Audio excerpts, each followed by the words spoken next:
नमस्कार दोस्तों, मैं आपका दोस्त विवेक पवार स्वागत करता हूं आपका policyplan.com के YouTube चैनल में। एक नया NFO आया है जिसका नाम है 361 बैलेंस हाइब्रिड फंड। तो दोस्तों इस वीडियो में इस फंड के बारे में पूरी आपको जानकारी मिलेगी, बने रहिए इस वीडियो में आखिर तक। तो दोस्तों इस NFO का जो पीरियड है वो 4 सितंबर से लेकर 18 सितंबर का है। इसके बीच में जो भी इन्वेस्ट करेगा उसको NAV मिलेगी 10 रुपए की। ये जो कैटेगरी का नया फंड इनका लॉन्च हुआ है 361 बैलेंस हाइब्रिड फंड, तो इसी कैटेगरी में ऑलरेडी जो फंड चल रहे हैं उसमें जो परफॉर्मिंग फंड है, मतलब कौन से हाइब्रिड या बैलेंस फंड जो है वो परफॉर्मिंग है, उसके भी कुछ नाम आपको बताएंगे दोस्तों। ICICI Prudential equity and debt fund, दूसरा है क्वांट मल्टी एसेट फंड, जो भी आप बोल सकते हो बैलेंस टाइप की कैटेगरी में आता है। तीसरा है quant absolute fund, HDFC balance advantage fund, JM equity hybrid fund, Kotak equity hybrid fund, UTI hybrid fund, Edelweiss balance advantage fund, Tata balance fund. इस नए फंड के बारे में जानने से पहले हम ये जान लेते कि बैलेंस फंड एग्जैक्टली कैसे वर्क होता है, ये कैसी थीम है। बैलेंस एडवांटेज फंड में किसने इन्वेस्टमेंट करना चाहिए, किसके लिए ज्यादा बेनिफिशियल है, इसमें कितना होराइजन होना चाहिए, यह सब हम आपको बताने वाले हैं। तो बैलेंस फंड मतलब नाम में ही सब कुछ है।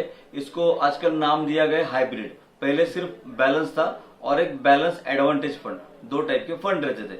नॉर्मली क्या होता है इक्विटी फंड में, मतलब जो शेयर मार्केट ओरिएंटेड फंड है या जिसको आप इक्विटी डाइवर्सिफाइड फंड बोलते हो, उसमें एक नया टाइप निकला था बैलेंस फंड। बैलेंस फंड क्या कहता है 70% या 75% जो है मैं वो इक्विटी में रहूंगा, उसके ऊपर नहीं जाऊंगा, और डेट में कितना रहूंगा तो बाकी के जो पैसे वो डेट में रखूंगा। ये मेरा नॉर्मल जो है पोर्टफोलियो रहेगा। लेकिन इस फंड में फंड मैनेजर को एक सुविधा मिली है कि इस फंड में अगर कोई सिचुएशन खराब आती है तो वो इक्विटी को जो है वो 0 तक लेके जा सकता है और डेट को जो है वो 100% तक लाएगा।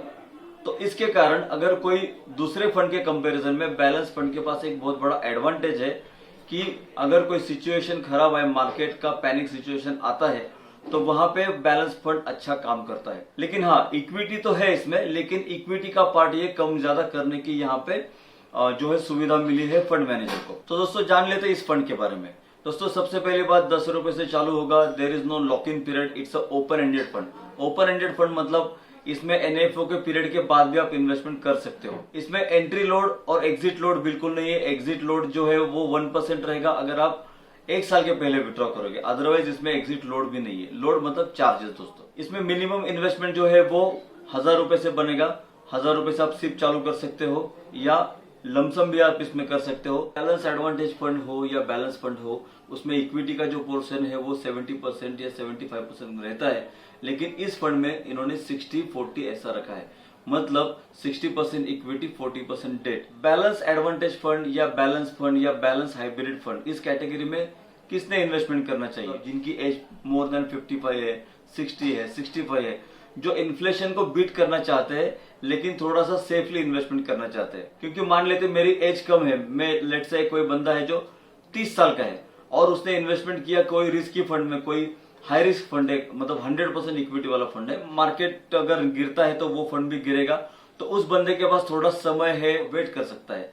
लेकिन जो रिटायर्ड पर्सन है तो वहां पे उनके पास होराइजन कम होने के कारण कम रिस्क वाले फंड में जाना चाहिए। तो कंपेरेटिवली जो इक्विटी फंड है, तो ये फंड जो है इसकी वोलेटिलिटी थोड़ी कम रहेगी। अभी जो फंड लॉन्च हुआ है उस सिचुएशन की बात करोगे तो मोर देन 65,000 के ऊपर सेंसेक्स का आंकड़ा जो है वो क्रॉस कर चुका है, मतलब ऑल टाइम हाई पे मार्केट चल रहा है। तो अगर मैं इस समय कोई इन्वेस्टमेंट करने की सोचता हूँ, लमसम इन्वेस्टमेंट करने की, जैसे 5 लाख, 10 लाख, 15 लाख, 20 लाख ऐसे इन्वेस्टमेंट सोचता हूँ, तो मेरे पास इक्विटी फंड में जाने से अच्छा थोड़ा सा एक ऑप्शन बेटर रहेगा कि मैं बैलेंस एडवांटेज फंड में जाऊं या बैलेंस फंड में जाऊं। तो पहला आपको कारण बताया कि जिनकी एज ज्यादा है, जिनको कम रिस्क एपेटाइट है, ओके, जिनको रिटर्न थोड़े कम है तो भी चलेगा, ऐसे लोगों के लिए भी ये फंड ठीक है। और जो ऐसा देखते हैं कि अभी मार्केट तो बहुत हाई लेवल पे है तो मैं लमसम में कहां पे एंट्री करूं, तो उनके लिए भी ये फंड बहुत सही रहेगा। और सबसे बड़ी बात दोस्तों, इन्होंने जो हाईलाइट किया है यहाँ पे वो है इंडेक्सेशन बेनिफिट। टैक्सेशन के लिए इंडेक्सेशन बेनिफिट मिलता है। तो इंडेक्सेशन बेनिफिट मतलब क्या रहता है दोस्तों, एक इन्फ्लेशन का एक रेट हमेशा चलता रहता है जिसको एक wholesale price index income tax में एक स्लैब दिया गया रहता है कि इस साल का जो इन्फ्लेशन का इंडेक्स है वो एवरेज ये था। फॉर एन एग्जाम्पल मान लेते हैं कि 5.5% है या मान लो 6% है तो जो फंड के रिटर्न आए उसमें से इंडेक्सेशन जो है वो माइनस हो जाएगा।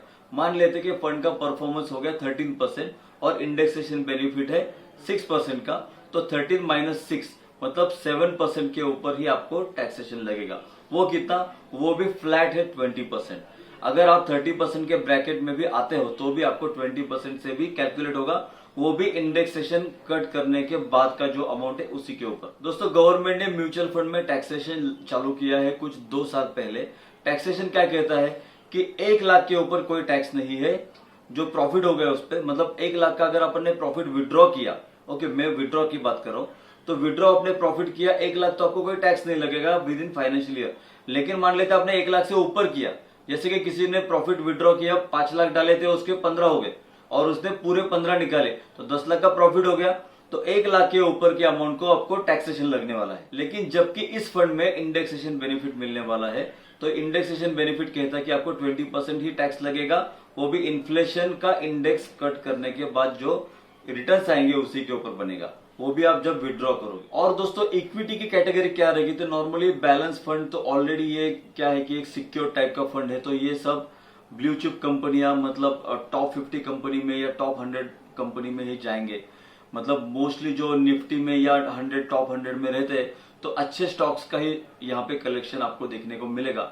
जो भी इक्विटी के स्टॉक्स रहेंगे वो अच्छी कैटेगरी ही आपको देखने की मिलेगी। मिड कैप या स्मॉल कैप में जाने का चांस बहुत कम है दोस्तों। तो दोस्तों, अगर आपको इस फंड में इन्वेस्टमेंट करना हो एनएफओ के पीरियड में या एनएफओ पीरियड के बाद भी, तो हमारा ऐप है फॉर्च्यून एमएफ, उसको डाउनलोड कीजिए। स्क्रीन पे जो नंबर दिए हैं उसके ऊपर कॉल कर सकते हैं, आपको और डिटेल जानकारी हम लोग दे सकते हैं, आपका पोर्टफोलियो जो है वो हम पर्सनली डिजाइन करके दे सकते हैं दोस्तों। तो अगर आपको ये वीडियो की इन्फॉर्मेशन अच्छी लगी हो, वीडियो अच्छा लगा हो, तो अपने दोस्तों के साथ शेयर कीजिए, लाइक कीजिए, चैनल को सब्सक्राइब कीजिए। अपना समय देने के लिए धन्यवाद दोस्तों, थैंक यू वेरी मच।